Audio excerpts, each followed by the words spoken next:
నమస్తే అండి. ఈ రోజు మనం దినచర్యలో భాగంగా స్నానం గురించి తెలియబోతున్నాం. స్నానం గురించి చెబుతాడంటే వీడు బాబు ప్రతిరోజు ప్రతి వాళ్ళు చేసేదే కానీ ఆయుర్వేద శాస్త్రంలో స్నానానికి చాలా ప్రాముఖ్యత ఉంది. దాని గురించి చెప్తే ఏంటి ఉపయోగాలంటే స్నానం దీపనం ఆయుష్యం వృష్యం ఊర్జ బలప్రదం కండు మల శ్రమ స్వేద తంద్ర దాహ పాప్మజిత్ అని శాస్త్రంలో చెప్పారు. అంటే ఏంటి?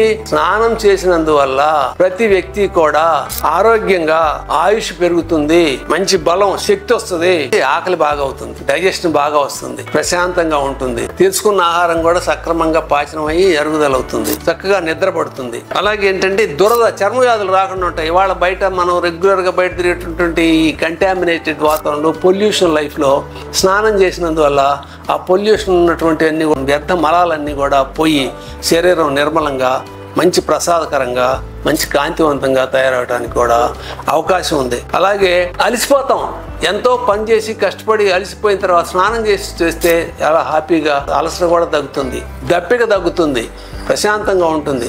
వీటి వల్ల చేసిన పాపాలన్నీ కూడా నశిస్తాయి అని చెప్పారండి ఆయుర్వేద శాస్త్రంలో. ఆయుర్వేదంలో చెప్పినటువంటి మూల సూత్రాల్లో ఒకటి దాన్ని ప్రతినిత్యం ఆచరించండి, ఆరోగ్యంగా ఉంచండి, ఆరోగ్యాన్ని కాపాడుకోండి. నమస్తే.